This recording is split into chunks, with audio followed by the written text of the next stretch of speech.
Today I'm going to show you how to operate and also install your brand new Olight Odin GLM. Let's begin by looking at some of the features of the Odin GLM. Inside the lens display, you'll notice the high performance neutral white LED. You'll also see the green beam emitter. Now toward the front of the light, you'll see the mode selector ring. There are three options: light only, light and green beam, or green beam only.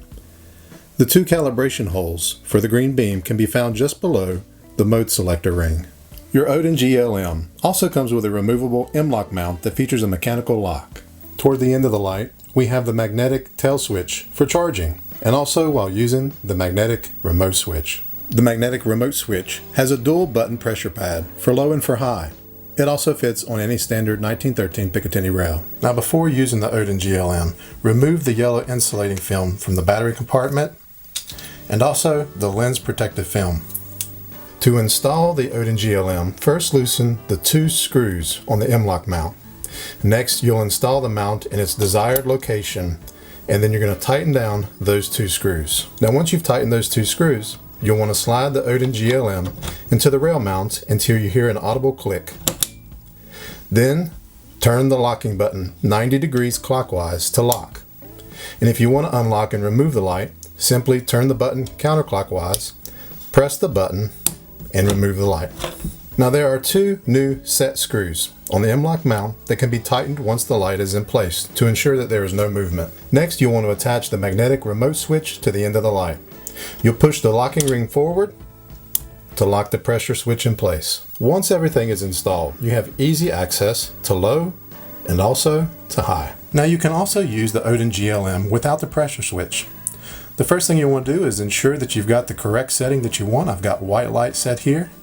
Press the tail switch in halfway for low, press it in fully for high. If you happen to have a scope or a red or a green dot and it's already sighted in, you can adjust the green beam on the Odin GLM by turning the calibration holes to align the green beam accordingly. Now I've zoomed in so that you can see through the holographic sight what you would see looking through your red or your green dot. The next step, make sure the selector ring is turned all the way over to the green beam.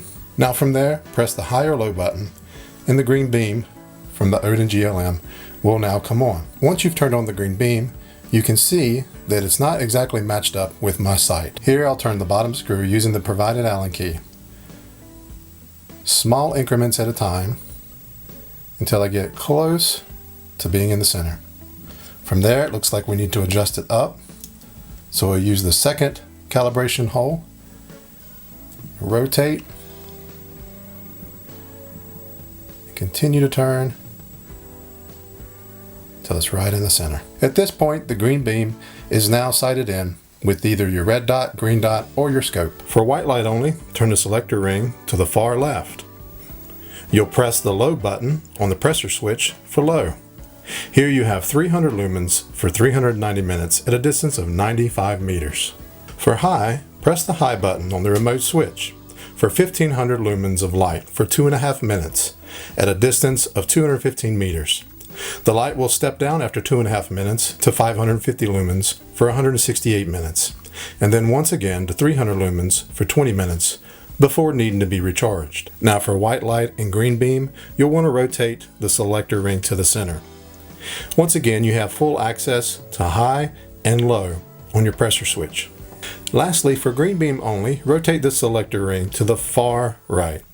Here you have a max runtime of 90 hours at 215 meters.